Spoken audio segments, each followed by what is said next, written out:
நீதிமன்றம் விசித்திரம் நிறைந்த பல வழக்குகளை சந்தித்திருக்கின்றது. புதுமையான பல மனிதர்களை கண்டிருக்கின்றது. ஆனால் இந்த வழக்கு ஒன்றும் விசித்திரமானதல்ல. வழக்காட வந்திருக்கும் நானும் ஒன்றும் புதுமையான மனிதன் அல்ல.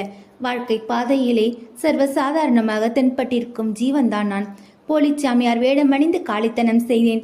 வாஸ்து சாஸ்திரம் என்ற பெயரால் நாஸ்தி செய்தேன். உடான் சாமியாரை உதைத்தேன்.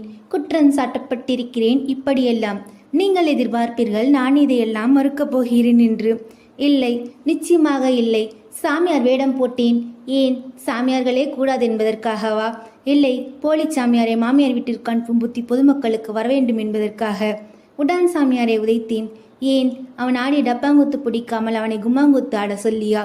இல்லை, அவன் டான்ஸ் என்ற பெயரால் பேங்க் பேலன்ஸை ஏற்றி வைத்திருக்கிறானே, அதை நிறுத்துவதற்காக. உனக்கேன் இவ்வளவு அக்கறை? உலகத்தில் யாருக்கும் இல்லாத அக்கறை என்று நீங்கள் கேட்பீர்கள். நானே பாதிக்கப்பட்டேன், நேரடியாக பாதிக்கப்பட்டேன். என் சுயநலத்திலே பொதுநலமும் கலந்திருக்கின்றது. ஆதாரத்திற்காக தெரு குப்பையை விற்று சாப்பிட்டு தெருவை சுத்தப்படுத்துகிறார்களே அனாதை சிறுவர்கள், அவர்களைப் போல என்னை குற்றவாளி என்கிறீர்களே. இந்த குற்றவாளியின் பிளாஷ்பேக்கை சற்று ரீவைன் செய்து பார்த்தால் அவன் கடந்து வந்துள்ள ஃபோர்ஜரி எத்தனை, ஃப்ராடு எத்தனை, சீட்டிங் எத்தனை என்று கணக்கு பார்க்கையில், நான் பாய் கடையில் பாயா சட்டதில்லை, ஆனால் ஆயா கடையில் சாயா கொடுத்திருக்கிறேன். நான் பஞ்சு மெத்தையில் புரண்டதில்லை, ஆனால் பார்க் பெஞ்சிலே உருண்டிருக்கிறேன். கேளுங்கள் என் ஸ்டோரியை. தீர்ப்பு எழுதுவதற்கு முன் தயவு செய்து கேளுங்கள். தமிழ்நாட்டிலே இத்திருவிடத்திலே பிறந்தவன் நான். பிறக்க ஒரு ஊர், பிழைக்க ஒரு ஊர்.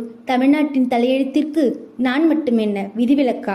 கொட்டாம்பட்டியில் பிறந்த நான் கோட்டை இருக்கும் சென்னைக்கு ஓடோடி வந்தேன். சென்னை என்னை போடா வெண்ணை என்றது. என் பைசாக்களை நைஸாக புடுங்கிக் கொண்டது.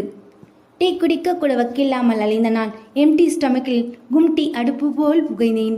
எல்லாம் இழந்து லாஸ் ஆனதால் லாஸ்டில் கேடி லிஸ்டிலும் சேர்ந்தேன். என் பெயரோ கல்யாணராமன். மங்களகரமான பெயர்தான். ஆனால் கையிலோ கரன்சி இல்லை. நான் மட்டும் நினைத்திருந்தால் லட்சை இல்லாமல் பிச்சை எடுத்திருந்திருக்கலாம்.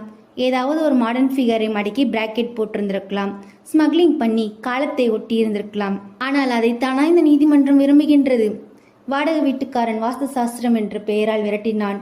ஓடினேன். அதிர்ஷ்டக்கல்காரனின் பணத்தை அபிஷேகம் முயன்றான். ஓடினேன்.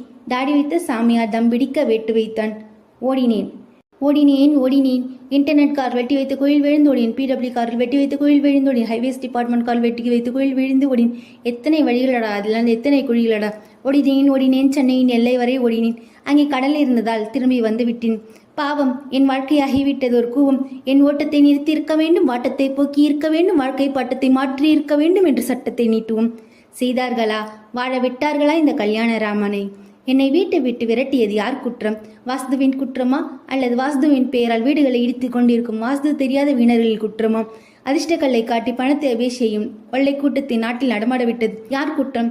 அதிர்ஷ்டத்தின் குற்றமா, இல்லை எனில் அதிர்ஷ்டத்துக்கு வளர்ந்து கொண்டிருக்கும் மூட நம்பிக்கைகளை மேலும் வளர்க்கும் முட்டாள்களின் குற்றமா? கடவுளின் பெயரால் காமலினை நடத்தும் போலி பூசாரிகளை நாட்டில் நடமாட விட்டது யார் குற்றம்? கடவுளின் குற்றமா, அல்லது கடவுளின் பெயரால் கரன்சிகளை சேர்த்து கொண்டிருக்கும் தேவர்களின் குற்றமா? இந்த குற்றங்கள் எல்லாம் களையப்படும் வரை என்னை போன்ற கல்யாண ராமன்கள் மோசடி ராமன்களாகத்தான் மாறச் செய்வார்கள்.